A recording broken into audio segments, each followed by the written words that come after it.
प्यारे बच्चों, आशा करता हूँ आप सभी बहुत अच्छे होंगे। मैं आपके साथ आपका आशीष सर और आज की वर्कशीट नंबर 30 में हम हिंदी वसंत में एक नया पार्ट शुरू करने वाले हैं। आज हम नया कुछ समझने वाले हैं और वर्कशीट आपकी क्लास 6 सब्जेक्ट हिंदी की है। और हिंदी में अभी हमारा जो पार्ट चल रहा था वो था नादान दोस्त, जिसमें आपने श्यामा और केशव की नादानी के बारे में पढ़ा समझा। तो आज हम एक नया पार्ट का नाम है अक्षरों का महत्व। अक्षर यानी कि अल्फ़ाबेट्स, वर्ण, तो वर्णों का महत्व हम समझने वाले हैं। तो पूरी वीडियो एंड तक देखिए और आगे बढ़ने से पहले इस वीडियो को अभी लाइक कर लीजिए, अपने दोस्तों को शेयर कीजिए और हमारे चैनल पर पहली बार आने वाले चैनल को सब्सक्राइब ज़रूर कर लीजिए ताकि आने वाली सारी वीडियोज़ आपके पास लगातार आती रहे। तो चलिए शुरू करते हैं। प्यारे बच्चों, आज हम अपनी कक्षा की पाठ्य पुस्तक से जो पाठ पढ़ने जा रहे हैं उसके बिना तो किसी भी विषय को पढ़ना और लिखना संभव था। आज जो हमारा चैप्टर है जो आज हम पढ़ने वाले हैं, अगर ये ना होता तो हम ना मैथ पढ़ पाते, ना साइंस पढ़ पाते, ना एसएसटी ना पढ़ पाते, ना आप इंग्लिश पढ़ पाते, यानी कि कोई भी सब्जेक्ट आप नहीं पढ़ पाते अगर आज वाले पार्ट के टॉपिक को आप नहीं पढ़ा होता। अनुमान लगाइए वो पार्ट कौन सा हो सकता है। तो चलिए, मैंने आपको बता भी दिया है, बिल्कुल सही आपने याद किया, सही समझा, सही जाना। उसका नाम है अक्षरों का महत्व। अक्षर यानी कि अल्फ़ाबेट्स, जैसे ए बी सी डी आ का खा, तो ये सारे क्या हैं आपके अल्फ़ाबेट्स यानी कि अक्षर हैं। इस पाठ के लेखक कौन है? तो इस पाठ के लेखक हैं गुणाकर मूले। गुणाकर मूले। तो चलिए जानते हैं अक्षरों के महत्व को, अक्षरों के बारे में बहुत ही रोचक जानकारी हम आज की वर्कशीट से लेने वाले हैं। तो देखो, गुणाकर मूले मराठी भाषा थी। तो ये क्या है, मराठी भाषा के कवि हैं, पर उन्होंने 50 से अधिक समय तक हिंदी में लेखन कार्य किया। वैसे जो हमारे राइटर हैं गुणाकर मूले, वो मराठी थे, लेकिन उन्होंने बहुत सारी किताबें हिंदी में भी लिखी। करीब 35 पुस्तकें, 35 बुक्स उनकी छपी, जो जिनको कि लोग पढ़ते हैं। वे राहुल सांकृत्यायन के शिष्य थे। उन्होंने हिंदी में करीब 3000 लेख लिखे और अंग्रेजी में 250 से अधिक लेख लिखे। तो अंग्रेजी और हिंदी में दोनों में इन्होंने अपना जो है वो कौशल दिखाया, अपना लिखा उन्होंने। चलिए तो देखते हैं चैप्टर में क्या है।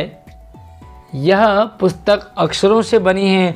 तो देखो, जो आपको स्क्रीन पे दिखाई दे रहा है ना, अक्षरों की कहानी, तो अक्षरों की भी कहानी है। जैसे आपकी कहानी हो गई, मेरी कहानी होती है, हमारे दादा दादी नाना नानी हमें बहुत सारी कहानियाँ सुनाते हैं।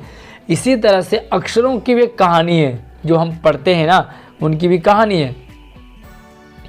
तो पूरी पुस्तक जो है ना किससे बनी? अक्षरों से। देखो यहाँ पर गतिविधि एक अक्षर है, अनादि एक अक्षर है, जानता एक अक्षर है, ध्यान पूर्वक एक अक्षर है। तो अक्षरों की ना, अक्षरों से किताबें बनी हैं। सारी पुस्तकें अक्षरों से बनी हैं।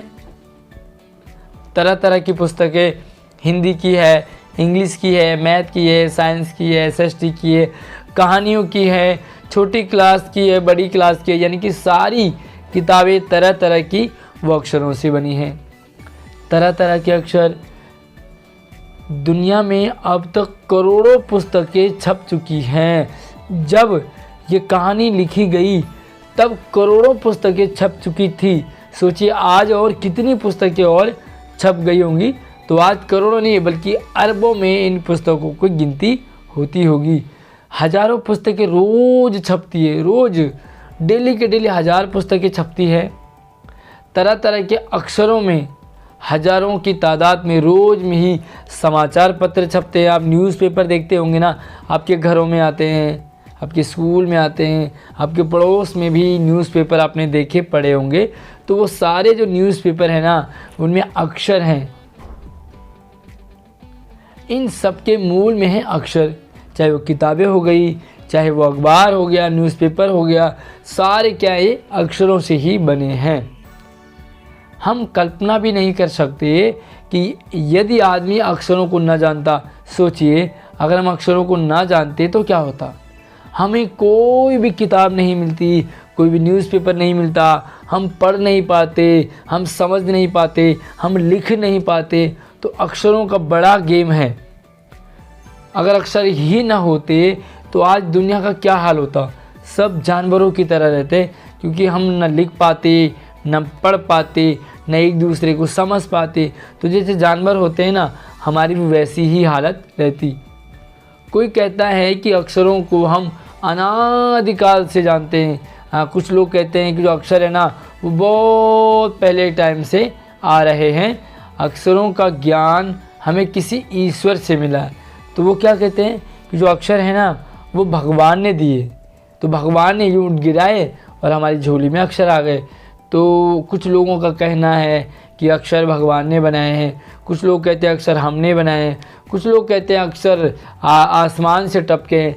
तो आपको क्या लगता है कि अक्षर किसने बनाए होंगे? भगवान ने बनाए होंगे, हम लोगों ने बनाए होंगे, या ये आसमान से टपके होंगे? मुझे कमेंट करके आप ज़रूर बताएंगे। तो चलिए, इससे रिलेटेड कुछ MCQ टाइप के प्रश्न हैं, पहले उन्हें देख लेते हैं। पहला सवाल है, पुस्तक प्रस्तुत पाठ और उसके लेखक का नाम इनमें से कौन सा है? तो देखो, पाठ का नाम और लेखक का नाम दोनों ज्वाइंट होगा। अक्षरों का महत्व गुणाकर मूले, अक्षरों का महत्व महादेवी वर्मा, अक्षरों का महत्व प्रेमचंद, या अक्षरों का महत्व नागार्जुन। तो देखिए, क्लियरली आपको ये जो प्रश्न है समझ आ गया होगा। इसका फर्स्ट ऑप्शन है, यानी कि अक्षरों का महत्व गुणाकर मूले। दूसरा सवाल है, इस गद्यांश में किसका महत्व बतलाया गया? किसकी वैल्यू ज़्यादा बताई गई है? संसार की वैल्यू, पुस्तकों की वैल्यू, समाचार पत्रों की वैल्यू, या अक्षरों की वैल्यू? तो चैप्टर का नाम क्या है? अक्षरों का महत्व। तो किसके महत्व की बात करेंगे? अक्षरों की। तो घ ऑप्शन बिल्कुल आपका करेक्ट हो जाएगा। अगला सवाल है आपका, अब तक कितनी पुस्तकें छप चुकी है? तो देखो, गिने तो ना आपने हैं ना मैंने हैं, तो कितने होंगे? हज़ारों, लाखों, करोड़ों, या इनमें से कोई नहीं? तो हालांकि इनमें जो आंसर होना चाहिए इनमें से कोई नहीं, क्योंकि अभी काउंटिंग नहीं हुई है। बट इससे पैसेज के अकॉर्डिंग आज जो है वो करोड़ों पुस्तकें छप चुकी हैं। तो इसका ग ऑप्शन बिल्कुल करेक्ट है। तो चलिए, चौथा सवाल है, पुराने ज़माने के अनुसार अक्षरों की खोज किसने की? अपने आप हुई, मनुष्य ने की, ईश्वर ने की, या इनमें से कोई नहीं? तो देखिए, आंसर जो पुराने ज़माने के लोग हैं ना, वो कहते थे भगवान ने बनाया। हम भी हर चीज़ जब छोटे थे तो हर चीज़ भगवान ने बनाई है, ये भी भगवान का है, वो भी भगवान का है, तो ये चलता है। अगला है पांचवा, निम्नलिखित में से क्या अक्षरों से बना है? अक्षरों से क्या बना है? पुस्तक, समाचार पत्र, पत्रिका, या उपर्युक्त सभी? तो इसका आंसर आपका उपर्युक्त सभी है। और एक छोटी सी एक्टिविटी भी आपके पास, वचन बदल करके लिखना है। तो कैसे लिखेंगे? सबसे पहले जो है आपके पास है पुस्तक, तो पुस्तक एक हो गया, और बहुत सारी होती हैं पुस्तकें, ठीक है, पहले में पुस्तकें लिखोगे। दूसरा है अक्षरों, बहुत सारे अक्षरों का महत्व, तो इसका वचन बदलेंगे तो आएगा अक्षर, ठीक है, सिर्फ एक अक्षर। पत्रिका, अगर हम एक वचन की बात करें तो ये हो गया पत्रिकाएं, ठीक है, पत्रिकाएं। और पुराने बर्तन बहुत सारे, लेकिन अगर मैं एक की बात करूं तो यहाँ पे आएगा पुराना, ठीक है, पुराने पेड़ और पुराना पेड़, तो पुराने का पुराना आएगा। और एक आपके लिए होमवर्क है, मम्मी का आपको वचन बदलना है और मुझे कमेंट करके बताना है कि मम्मी का सही वचन क्या होगा। ये जब ज़रूर मुझे कमेंट में बताएंगे। और वीडियो को लाइक करने के साथ साथ अपने दोस्तों को शेयर करेंगे। हर नई आने वाली अपडेट के लिए हमारे चैनल को सब्सक्राइब करने के साथ साथ ऑल नोटिफिकेशन को ऑन कर लीजिए। तो चलिए, नई अपडेट के साथ नई वीडियो मिलती है, तब तक आप अपना ख्याल रखिए। जय हिंद।